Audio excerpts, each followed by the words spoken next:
अस्सलाम वालेकुम सर। वालेकुम अस्सलाम।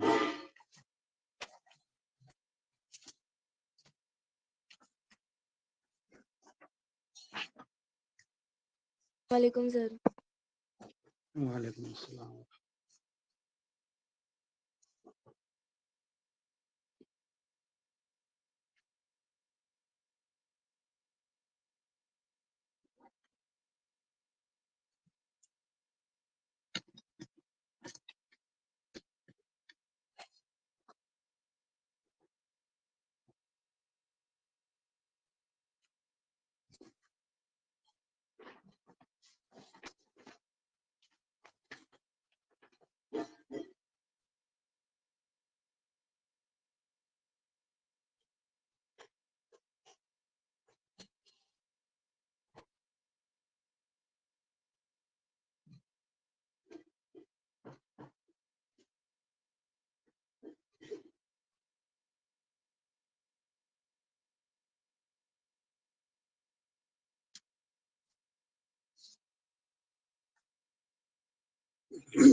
Assalamu alaikum and good morning to all the students.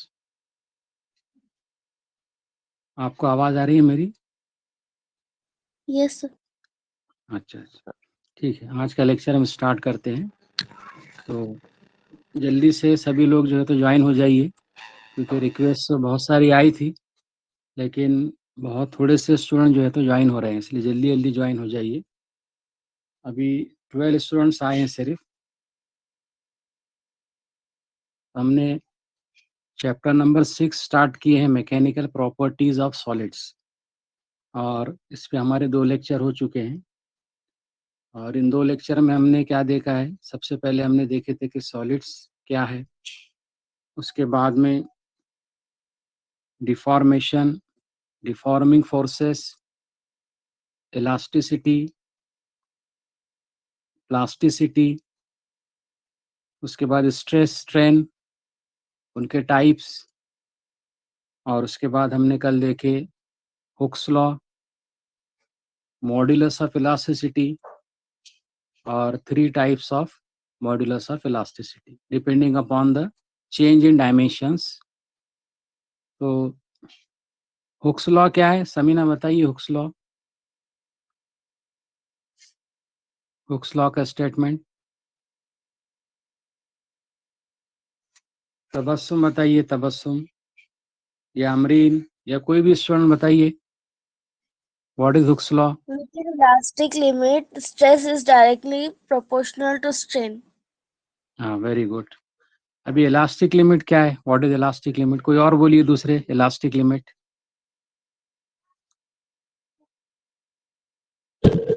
The maximum value of stress to stress is हाँ directly proportional to the strain is called the हाँ, elastic limit. या ठीक है, ये भी बहुत अच्छे। इसके अलावा और क्या, और कैसे बताएंगे इलास्टिक लिमिट क्या है? बोलिए, इलास्टिक लिमिट और कैसे डिफाइन कर सकते हैं हम?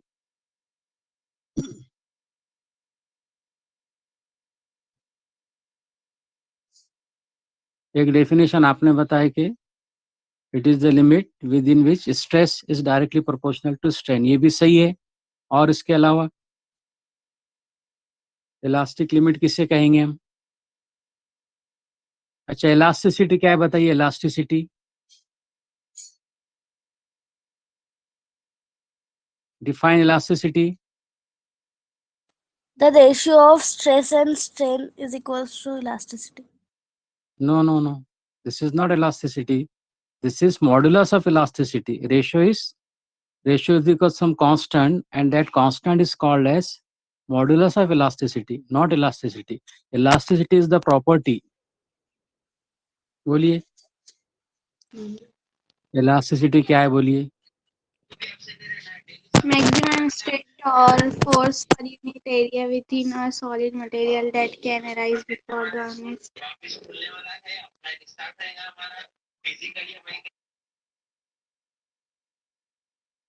So elasticity is nothing but it is the property by virtue of which a body regains its original shape and size when deforming forces are removed, है ना? इलास्टिसिटी क्या है? एक ऐसी प्रॉपर्टी है जिसकी वजह से बॉडी अपने ओरिजिनल साइज और शेप को रिगेन कर लेती है जब हम एक्सटर्नल फोर्स जो अप्लाई किए थे, जो कि डिफॉर्मिंग फोर्स होती है और बॉडी के शेप और साइज को चेंज कर देती है, उसको रिमूव करने के बाद बॉडी फिर से अपने ओरिजिनल शेप और साइज में वापस आ जाती है, उसको हम इलास्टिसिटी कहते हैं। तो इलास्टिक लिमिट भी वही है कि किसी बॉडी पर आप मैक्सिमम स्ट्रेस कितना अप्लाई कर सकते हैं, कि उसके अप्लाई करने के बाद बॉडी में डिफॉर्मेशन आ जाएगा, लेकिन जैसे ही आप फोर्स को रिमूव करेंगे तो बॉडी अपने ओरिजिनल शेप और साइज में वापस आ जाएंगी, उसको हम कहते हैं इलास्टिक लिमिट। यानी अगर उससे ज्यादा स्ट्रेस अप्लाई किया गया या उससे ज्यादा फोर्स अप्लाई की गई तो फिर बॉडी के अंदर जो इलास्टिसिटी की प्रॉपर्टी है वो खत्म हो जाती है और धीरे धीरे बॉडी प्लास्टिसिटी की तरफ चले जाती है, उसको हम कहते हैं इलास्टिक लिमिट। ठीक है। इसके बाद हमने जो है फर्स्ट मॉड्यूलस देखे थे इलास्टिसिटी का, वो था यंग्स मॉड्यूलस। तो यंग्स मॉड्यूलस को कौन डिफाइन करेंगे? What is Young's modulus?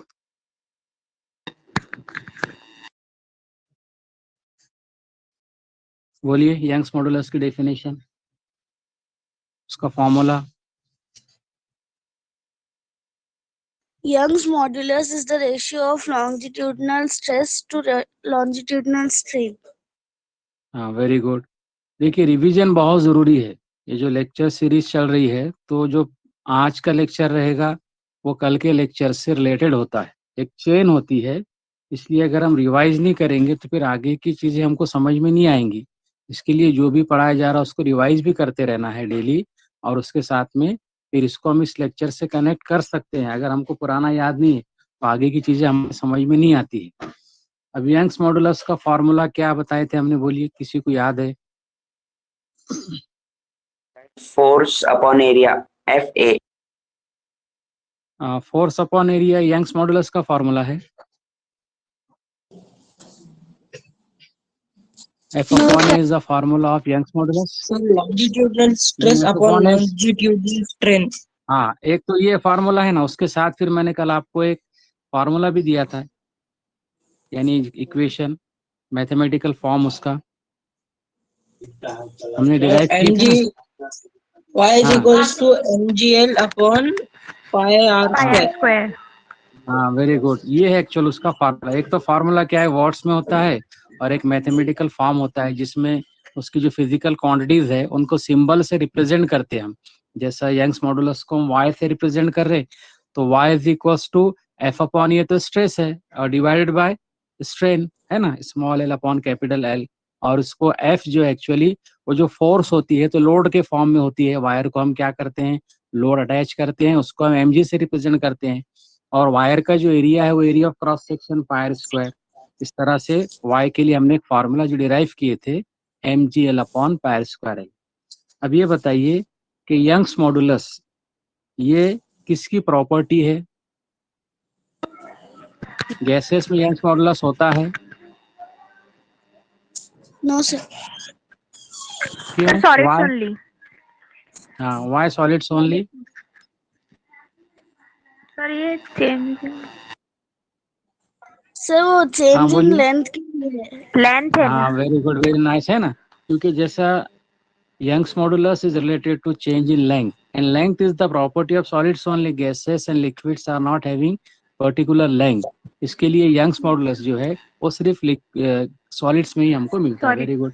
अब इसके, हाँ जी, इसके बाद में हमने क्या देखे थे कि बल्क मॉड्यूलस, है ना। अब कोई बल्क मॉड्यूलस को डिफाइन कीजिए। Volume stress upon volume strain. हाँ very good, volume stress upon volume strain, है ना। इसके लिए, और इसको हम रिप्रेजेंट करते हैं सिंबल के से, और इसके साथ में हमने इसके लिए भी फॉर्मूला डिराइव किए थे, किसी को याद है? Sir K is equals to V dP upon delta V। हाँ वेरी गुड। अब ये बताइए बल्क मॉड्यूलस ये किसकी प्रॉपर्टी है? So solid, liquid and gases both. हाँ वेरी गुड। व्हाई? सर ये रिलेटेड टू volume वॉल्यूम है। दोनों के लिए। वॉल्यूम है, हाँ, क्योंकि और वॉल्यूम आपको तीनों में मिल जाता है। Very nice. Yes. और बल्क मॉड्यूलस से रिलेटेड एक और एक चीज हमने देखे थे, वो बताएंगे कोई, क्या देखे थे हमने? कॉम्प्रेसिबिलिटी। हाँ वेरी गुड, और वो क्या है? हाँ, रेसिप्रोकल ऑफ क्या है? बल्क मॉड्यूलस, है ना।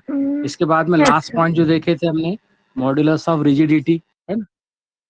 वो क्या था मॉड्यूलस ऑफ रिजिडिटी?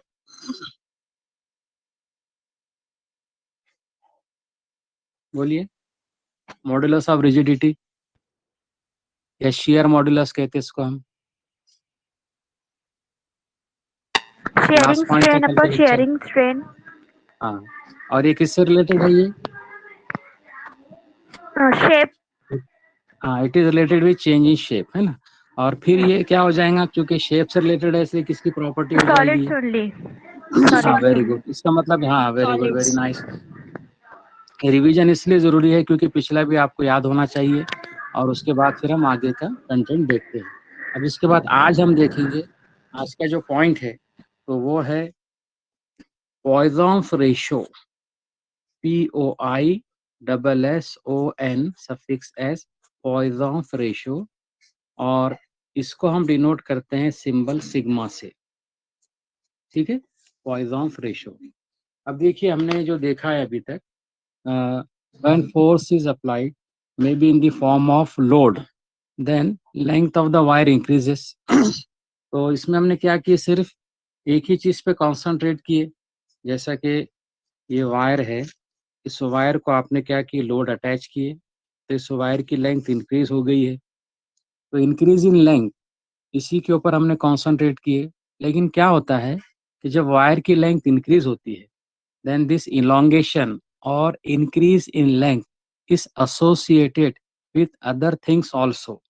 यानी वायर के जो डायमेंशंस है, एक तो उसकी लेंथ तो चेंज हो रही है, लेंथ इंक्रीज हो रही है, या अगर आप कंप्रेस करेंगे तो लेंथ डिक्रीज होंगी। तो इस इलोंगेशन में या कंप्रेशन के अंदर एक और एक चीज होती है कि उस वायर का जो है तो डायमीटर वो भी इफेक्ट होता है। जैसा कि यहाँ पर आप देखिए, ये एक वायर है, इस वायर का देखिए, अभी इसको हमने कोई लोड अप्लाई नहीं किया है, दिखाई दे रहा है सबको, क्लियर है? Yes, sir. हाँ, अब देखिए ये उसकी ओरिजिनल लेंथ है। इसको हमने क्या करे, एक रिजिड सपोर्ट से टाई किए, और इस वायर का एक पर्टिकुलर डायमीटर है, एक particular area of cross section है। अब जब इसको आप लोड अप्लाई करेंगे तो ये वायर एक्सटेंड होगा, लेकिन जब एक्सटेंड होगा तो वायर का जो मटेरियल है वो तो फिक्स है, उसके अंदर जो कंटेंट है मास कंटेंट, तो मास तो उसका फिक्स है, उसमें जो एटम्स है वो भी फिक्स है। तो जब इलोंगेशन होगा तो जाहिर सी बात है कि लेंथ जो इंक्रीज हो रही है तो मटेरियल तो इंक्रीज नहीं हो रहा है ना, इसमें एटम्स तो इंक्रीज नहीं हो रहे, क्या इंक्रीज होते हैं लेंथ इंक्रीज होने पर? नंबर ऑफ एटम्स तो फिक्स है। आ रहा आपके समझ में? तो क्या हो जाएंगे Yes, इसकी वजह से, जब ये इंक्रीज होगा, हाँ, तो इसका शेप तो चेंज होगा, लेंथ तो इंक्रीज होगी, लेकिन इसके साथ में ये इंक्रीज इन लेंथ में इसका शेप चेंज होने की वजह से कॉन्ट्रैक्शन होगा और इसका डायमीटर चेंज होगा। हाँ, वेरी गुड। क्या होना चाहिए? इसका डायमीटर डिक्रीज होना चाहिए, है ना? तो ये स्मॉल डी से मैं डिनोट कर रहा हूँ उसको कि ये डायमीटर डिक्रीज हो रहा है, लेंथ इंक्रीज हो रही है। यार आपके समझ में? Increase in length is associated with decrease in diameter. If suppose we are elongating a wire, अगर इस वायर के ऊपर आप लोड अटैच कर रहे हैं तो ये लोड क्या करेगा, इस वायर को एक्सटेंड तो करेगा, लेकिन इसकी वजह से लेंथ इंक्रीज जब होगी तो डायमीटर डिक्रीज होगा। तो इसको स्टडी किया पॉइजॉन्स ने और फिर उसने इसको बताया कि नहीं, ये जो इंक्रीज इन लेंथ है it is associated with decrease in diameter. और उसके बाद फिर उसने अपना एक फॉर्मूला दिया कि इसको भी हम अपने अकाउंट में ले, इसको भी काउंट करें हम।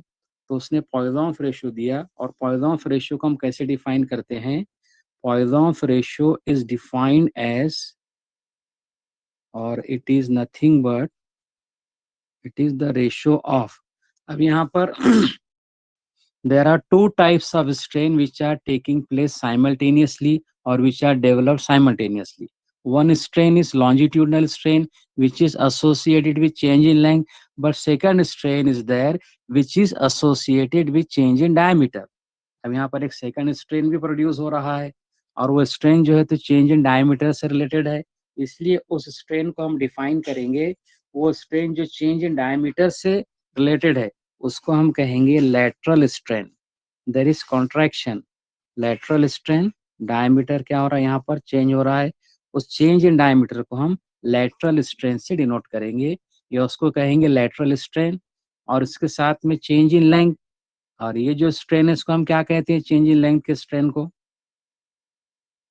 बोलिए। Linear. हाँ, it is called as either longitudinal strain, इसको लॉन्जिट्यूडनल कहते हैं, टेंसाइल कहते हैं, या इसको आप चाहे तो लीनियर स्ट्रेन भी कह सकते हैं। आप इसको लीनियर स्ट्रेन कहिए या लॉन्जिट्यूडनल भी कह सकते हैं। आप इसको जनरली लॉन्जिट्यूडनल ही हम कहते हैं, अभी तक तो हमने लॉन्जिट्यूडनल ही बोले, तो एक नाम उसका लीनियर स्ट्रेन भी है, तो आप उसको लीनियर स्ट्रेन भी कह सकते हैं। अब देखिए लैटरल स्ट्रेन क्या होना चाहिए, अभी चेंज इन डायमेंशन से रिलेटेड है, तो लैटरल स्ट्रेन अगर इसके लिए अगर हम फार्मूला लिखना चाहे तो फार्मूला क्या बनना चाहिए, बोलिए, कौन बोलेंगे? बोलिए, लैटरल स्ट्रेन के लिए क्या फार्मूला होना चाहिए? How we can define lateral strain? Ratio into Small d upon d. हाँ, पहले वर्ड्स में अगर इसको हम, हाँ वेरी गुड, हाँ यहाँ पे क्या होना चाहिए, चेंज इन डायमेंशन, है ना। अब डायमेंशन जो चेंज हो रहे हैं वो कौन से डायमेंशन चेंज हो रहे हैं? इफेक्ट हो रहा है डायमीटर के ऊपर, चेंज इन डायमीटर, और उसके साथ क्या आना चाहिए, ओरिजिनल डायमीटर। ठीक है, आया समझ में आपके?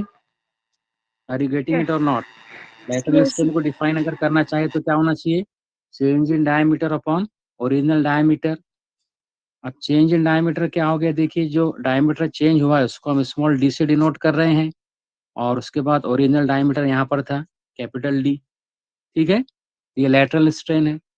और आपको तो मालूम है लीनियर स्ट्रेन या लॉन्जिट्यूडनल स्ट्रेन, लॉन्जिट्यूडनल स्ट्रेन को हम कैसे डिनोट करते हैं, ये होता Change है in change length in upon length original length. Upon original length, जिसको small L upon capital L से डिनोट करेंगे।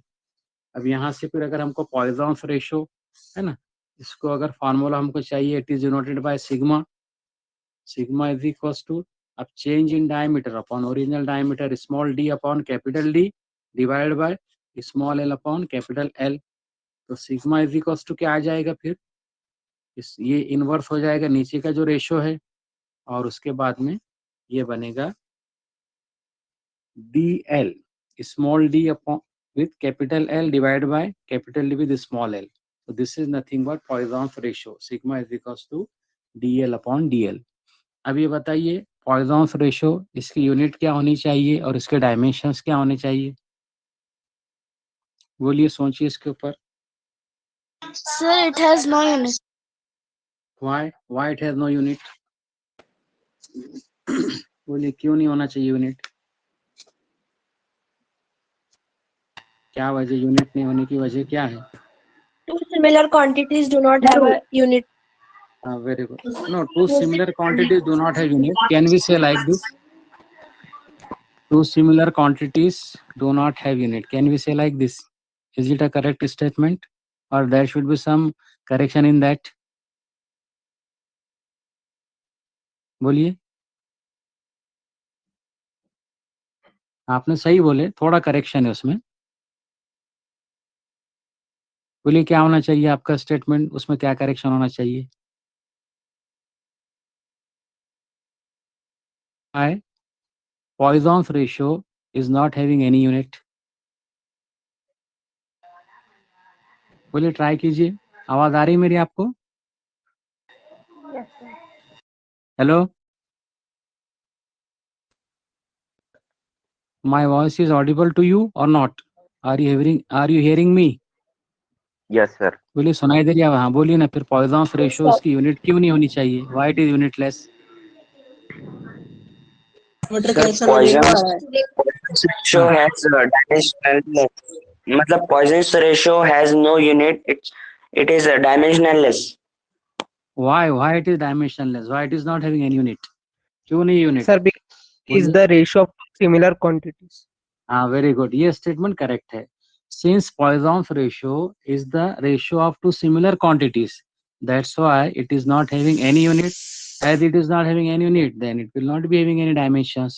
आया समझ में ये? ठीक है, तो Poisson's ratio की डेफिनेशन लिख लीजिए आप, ये इंपॉर्टेंट है। Poisson's ratio डेफिनेशन लिखिए सिर्फ। Poisson's ratio is the ratio of lateral strain to linear or longitudinal strain. Okay, Poisson's ratio is the ratio of lateral strain to linear or longitudinal strain. अब इसमें एक point ये भी हो सकता है, अगर हम वायर को या किसी बॉडी को कंप्रेस करेंगे तो उसकी लेंथ डिक्रीज होगी, लेकिन क्या हो जाएगा, उसका डायमीटर इंक्रीज हो जाएगा। ये भी एक केस है, और वो भी पॉइजन्स रेशियो की इसमें ही जाता है। लेकिन यहाँ पर एक्चुअल जो हम कंसर्न है, जनरली जो हम करते हैं वो इलोंगेशन वाला पार्ट है, इसलिए उसके ऊपर ज़्यादा फोकस किए। ठीक है, और इसका जो फार्मूला है आप इसको भी लिख लीजिए, इसका स्क्रीनशॉट ले लीजिए, इसको लिख लीजिए।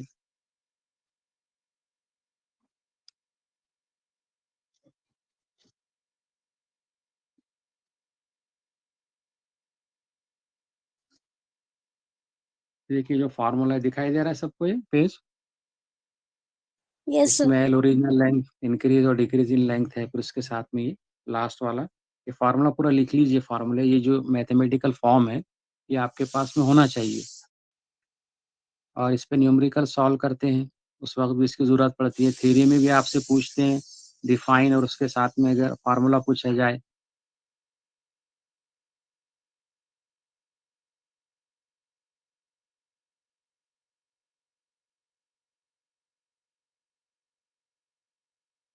लीनियर स्ट्रेन, लॉन्जिट्यूडनल स्ट्रेन, और उसके बाद पॉइजन्स रेशियो पे सिग्मा के लिए जो फार्मूला है वो आप लिख लीजिए।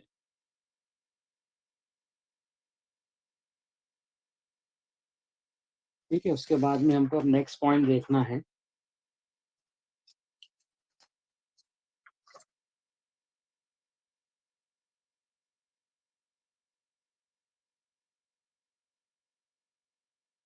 ये लिख लिए सबने? Yes, sir. Yes, sir. हाँ, स्क्रीनशॉट ले लीजिए, लिख लीजिए। और इसके अलावा फिर बाद में लास्ट में जब चैप्टर एंड हो जाएगा तो पीडीएफ भेज देंगे नोट्स का। लेकिन चूंकि लिखाना इसलिए जरूरी है क्योंकि आप कल भी होमवर्क जो है सिर्फ 4 स्टूडेंट ने भेजे, इसके पहले भी पहले जो होमवर्क दिया गया था तो उसको भी 4 स्टूडेंट ने भेजे थे। आप जितने लोग लेक्चर अटेंड कर रहे हैं वो सारे के सारे इस बात की कोशिश कीजिए, अगर आप कुछ क्वेश्चन दिए जाए तो आपके राइटिंग प्रैक्टिस के लिए और एग्जामिनेशन में जो क्वेश्चंस आ सकते हैं उसकी तैयारी के लिए आपको कुछ होमवर्क दिया जा रहा। और मैं समझता हूँ जो होमवर्क हम दे रहे हैं वो 5 to 10 मिनट्स का है, हार्डली 3-4 क्वेश्चंस आपको दे रहे हैं हम। तो उससे आपकी राइटिंग प्रैक्टिस भी होंगी, क्वेश्चन के आंसर कैसे लिखते हैं आपको उसका आइडिया आएगा। लेकिन उसके लिए भी आप लोग तैयार नहीं है, अभी ऑफलाइन एग्जाम हो सकते हैं तो उसमें ये चैप्टर भी आएगा, फिर आप कैसे करेंगे? अगर आप उसके लिए प्रिपेयर नहीं होंगे, आपको राइटिंग प्रैक्टिस नहीं रहेंगे तो आपके लिए मुश्किल हो जाएगी। इसके लिए जो होमवर्क दिया जा रहा है उसको आप सेंड कीजिए। सिर्फ आपको क्या करना है, 10 या 15 मिनट घर पे बैठ के उसको लिखना है, चाहे बुक में से लिखिए या नोट्स में से लिखिए और उसकी फोटो कॉपी करके मुझे व्हाट्सएप कर दीजिए। अब देखिए इसके बाद में जो नेक्स्ट पॉइंट है वो है स्ट्रेस स्ट्रेन कर्व, यानी behaviour of a wire under increasing load, ये हमको देखना है। यानी जैसे यहाँ पर मैं आपको बताता हूँ, ये देखिए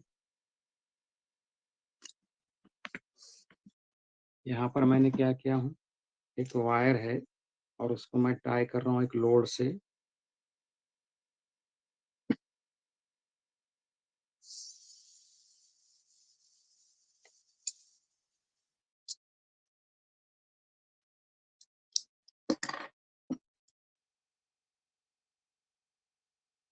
ये देखिए ये एक वायर है, इस वायर को हमने क्या किया है कि एक लोड अटैच किए हैं। ये लोड है, इस लोड को हम इंक्रीज भी कर सकते हैं, डिक्रीज हैंगर है, हैंगर के साथ में हमने वायर को टाई किया है। ये तो बहुत स्मॉल वेट्स है। जनरली वायर के इलास्टिक प्रॉपर्टी के हिसाब से, इलास्टिक लिमिट के हिसाब से हमको लोड अप्लाई करना पड़ता है, लेकिन आपको सिर्फ थोड़ा सा समझाने के लिए, एग्जाम्पल के लिए मैंने यहाँ पर ये लोड अटैच किया हूँ। अब वायर को जब हम लोड अटैच करेंगे तो उससे क्या होगा, वायर की लेंथ इंक्रीज होगी, है ना। और धीरे धीरे अगर हम वेट्स उसके अंदर बढ़ाते जाए, वेट्स इंक्रीज करते जाए, तो वायर की लेंथ क्या हो जाएंगी, एक्सटेंड होते जाएंगी। और बाद में जब लोड निकाल लेंगे तो क्या हो जाएगा, फिर से वायर अपने ओरिजिनल स्टेट में आ जाएगा। तो इसको स्टडी किया गया कि अगर किसी वायर में लोड को इंक्रीज किया जाए, लोड उसको अप्लाई किया जाए, तो इंक्रीज करते जाए, बाद में लोड डिक्रीज करते जाए इक्वल स्टेप्स में। फॉर एग्जांपल चाहे आप 100 ग्राम, 200 ग्राम, 500 ग्राम, ऐसा इक्वल स्टेप्स में अगर ये लोड इंक्रीज करेंगे और बाद में उसको निकाल के देखेंगे तो क्या होता है। तो इस पे प्रैक्टिकल करने के बाद में फिर एक रिजल्ट बनाया गया और उस ग्राफ उसको, वो जो रीडिंग्स ली गई, यानी वायर की लेंथ में जो इंक्रीज हो रहा और वायर में जो लोड अप्लाई करे वो जो इंक्रीज हो रहा है, और उसका एक ग्राफ बनाया गया। उस ग्राफ से जो है तो फिर इस बिहेवियर को एक्सप्लेन किया गया। इसको कहते हैं हम स्ट्रेस स्ट्रेन कर्व। अब देखिए इसको मैंने यहाँ पर थोड़ा सा मैग्नीफाई करके उतारा हूँ ताकि आपको समझ में आए। तो इसमें स्ट्रेस स्ट्रेन कर्व यहाँ पर दिखाई गई है, और ये जो ग्राफ प्लॉट किया गया है, ग्राफ ड्रॉ किया गया है, तो इसमें एक वायर को लोड अटैच किया गया, ग्रेजुअली लोड को इंक्रीज भी किया गया, और हर बार जैसी वेट बढ़ाए उसके बाद वेट को फौरन कम करके भी देखे। ये ग्रेजुअली इंक्रीज करते गए और डिक्रीज करते गए, और ये नोट किया गया कि कितने लोड पे वायर की लेंथ में कितना इंक्रीज हुआ, और लोड को रिमूव करने के बाद उस वायर पे उसका क्या इफेक्ट हुआ। जैसे कि अभी हम स्टडी कर रहे हैं elasticity, stress strain, types of stress, type of strain. तो इसमें हमने बहुत सारी चीज़ें देखे हैं, इलास्टिक लिमिट को भी देखे, प्लास्टिसिटी को भी देखे। तो अब इस ग्राफ को अगर आप केयरफुली ऑब्जर्व करेंगे तो देखिए इसका जो पहला पार्ट है जिसको हम ओ ए से डिनोट कर रहे हैं, जहाँ पर लिखा गया है कि प्रोपोर्शनल लिमिट, ठीक है।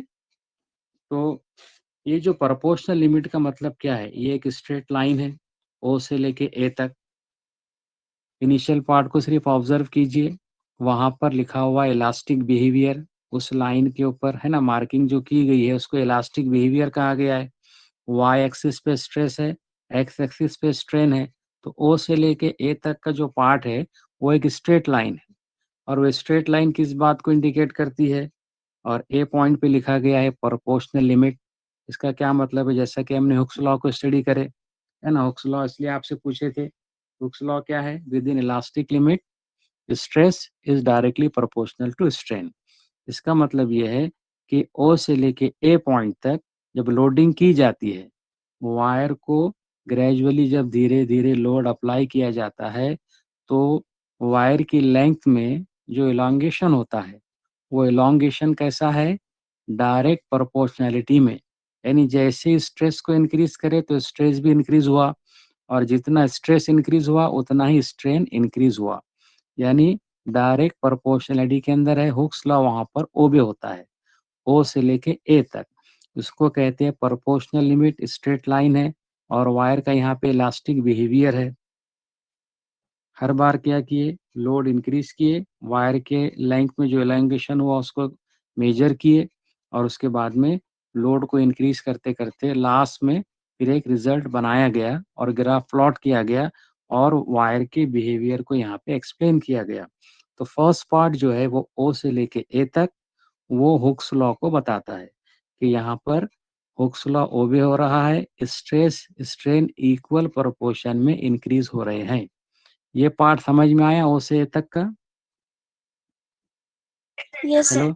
हेलो, हाँ ग्राफ क्या स्टेप्स में मैं आपको एक्सप्लेन करूंगा।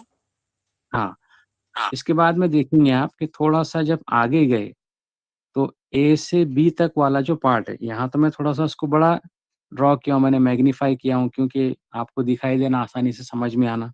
हालांकि वो थोड़ा छोटा पार्ट है लेकिन उसको बड़ा बना के बताया गया है।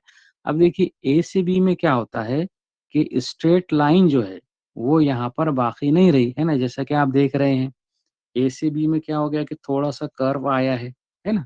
इसका क्या मतलब है, अब देखिए पॉइंट बी, बी पॉइंट पे क्या लिखा हुआ है, इलास्टिक लिमिट या फिर यील्ड पॉइंट कहा गया है। अगर बी पॉइंट तक जितना लोड अटैच किया गया, इसको यहाँ से अगर लोड जब रिमूव किया गया उसको देखा गया, जब ये लोड रिमूव हुआ और बाद में उस वायर को चेक किया गया तो वायर फिर से अपनी ओरिजिनल पोजीशन में वापस आ गया। इसका मतलब यहाँ पर क्या है, यहाँ पर दो रिजल्ट हमको मिले। एक रिजल्ट तो ये मिला कि ए से बी तक वाला जो पार्ट है, इस पार्ट के अंदर स्ट्रेस और स्ट्रेस का जो रिलेशन है वो लीनियर नहीं है। यानी यहाँ पर आप देख रहे हैं कि स्ट्रेस कम इंक्रीज हो रहा है लेकिन स्ट्रेन ज़्यादा इंक्रीज हुआ। आ रहा समझ में आपके? देखिए आपने कि ए से बी तक वाला जो पार्ट है, इसमें स्ट्रेस जो है तो कम इंक्रीज हुआ लेकिन स्ट्रेन ज़्यादा इंक्रीज हुआ। यानी यहाँ पे हुक्स लॉ ओबे नहीं हो रहा है, ठीक है? यहाँ पर क्या हो गया, हुक्स लॉ ओबे नहीं हुआ। हुक्स लॉ में क्या है कि stress is directly proportional to strain.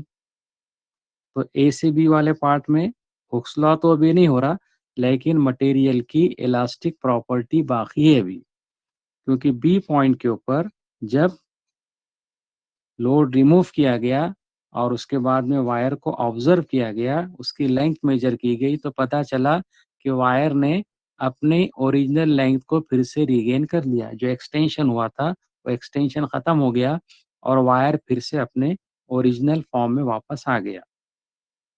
यहाँ तक इलास्टिक लिमिट है, यहाँ तक का जो स्ट्रेस है वो इलास्टिक लिमिट के अंदर है और वायर के अंदर इलास्टिसिटी की प्रॉपर्टी है।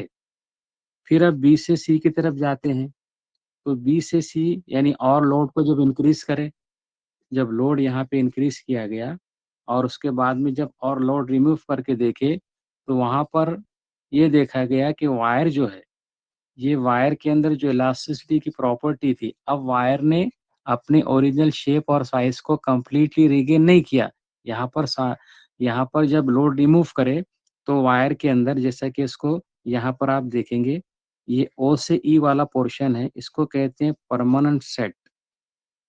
ये परमानेंट सेट या परमानेंट स्ट्रेन, यानी वायर के अंदर एक परमानेंट स्ट्रेन आ गया और वायर फिर से वापस अपने ओरिजिनल शेप और साइज में, या जो उसकी ओरिजिनल लेंथ थी वो उसने रिगेन नहीं किया, बल्कि लेंथ के अंदर जो एक्सटेंशन था वो अब परमानेंट रह गया। फिर इसके बाद में देखिए और लोड को इंक्रीज किया गया तो इसके अंदर एक प्लास्टिक डिफॉर्मेशन शुरू हो गया। यानी अब थोड़ा सा भी अगर स्ट्रेस इंक्रीज करे तो स्ट्रेन बहुत ज़्यादा इंक्रीज हो रहा है। और लास्ट में आप देख रहे हैं कि डी पॉइंट, जिसको फ्रैक्चर पॉइंट कहते हैं, यहाँ पर जो है तो वायर जो है वो ब्रेक हो गया। यानी अब उसके अंदर स्ट्रेस को बर्दाश्त करने की ताकत बाकी नहीं रही और वो लोड ज़्यादा बर्दाश्त नहीं कर सकता, इसलिए वो वायर क्या हो गया कि यहाँ पर ब्रेक हो गया। उसको कहते हैं फ्रैक्चर पॉइंट। अब इसको स्टेप्स में जो है तो यहाँ पे एक्सप्लेन किया गया है कि जो ग्राफ है उस ग्राफ को यहाँ पर डिटेल में एक्सप्लेन किया गया है और जो पॉइंट्स आपने देखे वहाँ पर जो लिखे गए थे वो सारे पॉइंट्स यहाँ पर दिए गए हैं। कि सबसे पहला जो पॉइंट था, पहले तो हमने किस तरह से एक्सपेरिमेंट को परफॉर्म करे, कि एक मेटल वायर को सस्पेंड करे और उसको जो है तो फिर हमने क्या किया, स्ट्रेच किया लोड अप्लाई करके, और फिर ग्रेजुअली लोड इंक्रीज भी करे डिक्रीज भी करे, और वायर कहाँ पे ब्रेक होता है उस लोड को नोट करके फिर बार बार उस एक्सपेरिमेंट को करे, ग्रेजुअल इंक्रीज और डिक्रीज इन लोड, और उसके बाद जो वायर में एलोंगेशन हुए उसको नोट किया गया। तो उसमें जो उस ग्राफ के अंदर अलग अलग पॉइंट्स बताए गए हैं, जैसा प्रोपोर्शनल लिमिट वाला है, तो प्रोपोर्शनल लिमिट क्या है उसको यहाँ पर देखिए, उसका एक्सप्लेनेशन है, इसका आप एक स्क्रीनशॉट ले लीजिए। उसके बाद में फिर यील्ड पॉइंट क्या है उसको भी यहाँ पर देखिए लिखा गया, पूरा उसका डिस्क्रिप्शन है, इसका आप स्क्रीनशॉट ले लीजिए ताकि आपको फिर अगर क्वेश्चन दिया जाए इसके ऊपर, क्योंकि ये जो इलास्टिसिटी का चैप्टर है पहले वो 12th स्टैंडर्ड में था, और ये जो क्वेश्चन 3 मार्क्स के लिए आता था बोर्ड एग्जाम में, explain the behaviour of a wire under increasing load with the help of a graph. तो इसमें आपके सारे स्टेप्स जो है तो वहाँ पे लिखना पड़ते थे कि पहले क्या होता है इनिशियल पार्ट में, बाद में क्या होता है, लास्ट में क्या होता है। इसका ले लिए screenshot. Hello, Yes, sir. Yes, sir. हाँ, इसके बाद में और आगे भी है, तो जिसके अंदर आपको आगे के पॉइंट्स भी है कि ये देखिए, इसके बाद में जैसे ये फर्दर जो है तो एक्सप्लेनेशन है, अलग अलग स्टेप्स में अलग अलग मूवमेंट्स पे क्या क्या हुआ, जैसे परमानेंट सेट आ गया, यानी स्ट्रेन जो है तो परमानेंट हो गया, और लास्ट में हमने देखे कि फ्रैक्चर पॉइंट भी यहाँ पे एक्सप्लेन किया गया है, कहाँ पर वायर ब्रेक हुआ किस तरह से।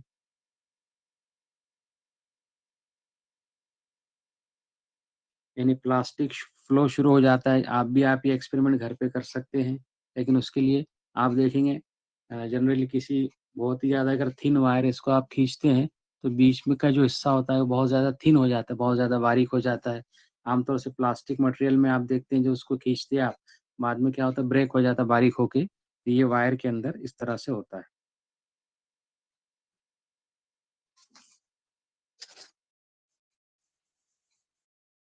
ठीक है, फ्रैक्चर पॉइंट। अब इसके साथ में अब ये देखिए, ये तो जो इलास्टिसिटी की प्रॉपर्टी है वो तो हमने देखे, लेकिन हमको इससे हटकर भी वायर्स के मटेरियल्स के अलग अलग जो बिहेवियर या अलग अलग जो उनके अंदर कैरेक्टरिस्टिक्स यहाँ पर हमको ये हम ऑब्जर्व करते हैं डेली लाइफ में। ये जो स्ट्रेस स्ट्रेन कर्व है इसको बहुत सारे मटेरियल बताते हैं, लेकिन इससे हटके भी उनका बिहेवियर होता है, उस बिहेवियर को यहाँ पर हमने बताया है कि जैसा कुछ मटेरियल ऐसे हैं जैसा कि गिलास है, सिरेमिक्स है, ये क्या हो जाते हैं इलास्टिक लिमिट के अंदर ही ब्रेक हो जाते हैं, ये इनकी स्पेशल प्रॉपर्टी है।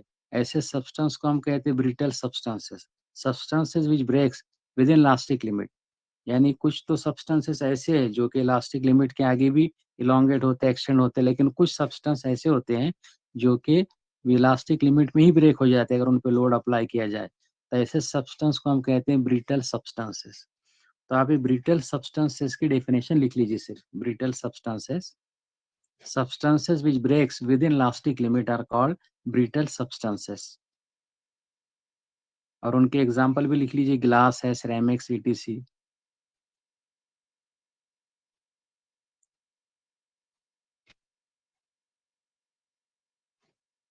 उसके बाद में डक्टाइल सब्सटेंसेस है, यानी इनमें क्या होता है कि इनकी स्पेशल प्रॉपर्टी ये है कि ये प्लास्टिक डिफॉर्मेशन में जाने से पहले इनको आप इलोंगेट कर सकते हैं, इनको लंबा कर सकते हैं, और उसके बाद में इनके वायर्स बनाए जाते हैं, जैसे कॉपर है, एल्युमिनियम है या रूट आयरन है। तो ये डक्टाइल सब्सटेंसेस डक्टिलिटी की जो प्रॉपर्टी है उसकी वजह से हम इनके वायर्स बना सकते हैं। तो metals which lengthen considerably and undergo plastic deformation till they break are called ductile substances. तो ये डक्टाइल सब्सटेंसेस की भी डेफिनेशन आप लिख लीजिए, और इसके एग्जांपल में कॉपर, एल्युमिनियम है, रूट आयरन है, इसको आप लिखिए। यानी जो वायर हम बनाते हैं तो ये डक्टिलिटी की प्रॉपर्टी की वजह से हम बना सकते हैं।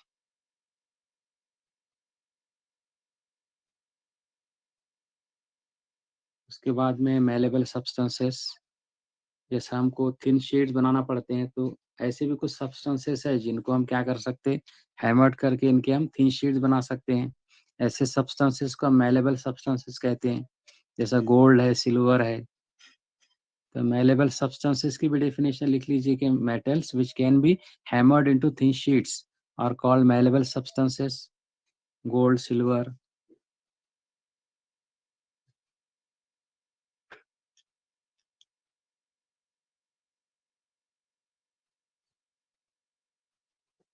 और लास्ट में है इलास्टोमर। इलास्टोमर क्या है? A material that can be elastically stretched to a larger value of strength, जैसे कि रबर है, इसको हम कहते हैं इलास्टोमर।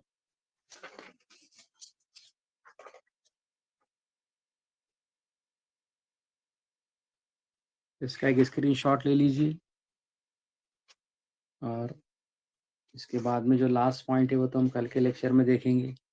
आप चाहे तो ये इस ग्राफ का भी एक स्क्रीनशॉट लेकर रख लीजिए। ये ग्राफ थोड़ा सा हमने क्या किए, मैग्नीफाई करके बनाए हैं, थोड़ा सा एग्जैगरेटेड है, वो थोड़ा बड़ा बनाया गया है ताकि समझ में आए आपके। आज देखिए 30 स्टूडेंट ने ज्वाइन किए हैं, हालांकि 123 की लिंक मैंने एक्सेप्ट की है। तो आपके फ्रेंड्स को कहिए कि सारे के सारे स्टूडेंट अगर ज्वाइन करें तो बहुत अच्छी बात है। तो सब 12 के ऑफलाइन एग्जाम्स होने वाले हैं, उसी तरह 11 के लिए भी परमिशन मिल जाएगी। आप लोगों की भी थ्योरी के ऑफलाइन एग्जाम होंगे, उसमें आपको ये जो चैप्टर ऑनलाइन पढ़ाए जा रहे हैं, जैसे फिजिक्स के अंदर अब ऑलमोस्ट जो है तो 6 चैप्टर्स आपके हो जाएंगे। क्लास में आपके 3 चैप्टर्स इधर से हुए थे, 3 चैप्टर्स उधर, सेक्शन ए, सेक्शन बी 6। और ये जो चैप्टर है ये 10th चैप्टर एक्चुअल आपका। सेक्शन ए के 3 चैप्टर्स वहाँ पे ऑफलाइन में हुए थे, सेक्शन बी के 3 चैप्टर्स भी हुए थे ऑफलाइन में, और अब ऑनलाइन मोड में 4th चैप्टर है। इस तरह से 10th चैप्टर आपका रनिंग है, और भी आगे टाइम है, उसमें भी जो रिमेनिंग 4 चैप्टर्स है वो भी आपको पढ़ा दिए जाएंगे। ऑलमोस्ट आपका 100% सिलेबस हम कंप्लीट करने की कोशिश करेंगे, लेकिन जब एग्ज़ाम होगा तो जितना पढ़ाएगा उसके ऊपर होगा, चाहे ऑफलाइन हो चाहे ऑनलाइन हो। तो आप लोगों की ज़िम्मेदारी है कि ऑफलाइन लेक्चर्स भी अटेंड करना है, लेकिन ऑनलाइन लेक्चर्स किसी वजह से हो रहे हैं, वो लेक्चर्स भी आपको अटेंड करना है। जैसा भी मैंने कल भी आपसे कहा था कि जो 12 का एग्ज़ाम है, वो पूरे सिलेबस पे हो रहा है। हालाँकि ऑफलाइन लेक्चर सिर्फ 2 महीने या ढाई महीने हुए, लेकिन हमने आपको जून से 12 के स्टूडेंट को आप पूछ लीजिए, हम उनको कंटिन्यूअसली जून से वीडियो लेक्चर्स चैप्टर्स के भेज रहे हैं, सारे सब्जेक्ट के। उसकी वजह से उनके पास 100% सिलेबस ऑनलाइन भी अवेलेबल है, कुछ ऑफलाइन था। अब उसके ऊपर बोर्ड एग्ज़ाम ले रहा है पूरे सिलेबस पे, तब वो स्टूडेंट कंप्लेन नहीं कर सकते कि हमको जो है तो ऑफलाइन नहीं पढ़ाया गया।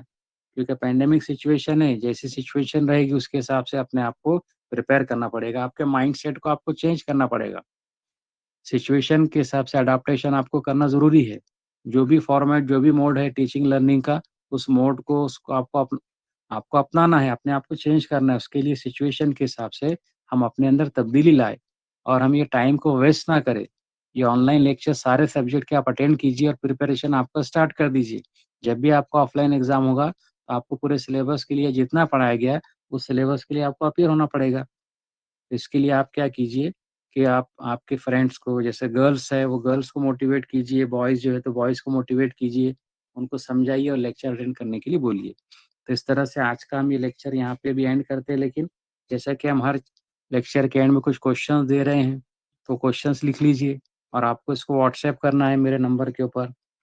तो सबसे पहले हमने स्टार्ट कहाँ से किए? पॉइज़न्स रेशियो के ऊपर। तो पहला क्वेश्चन लिखिए, राइट फर्स्ट क्वेश्चन।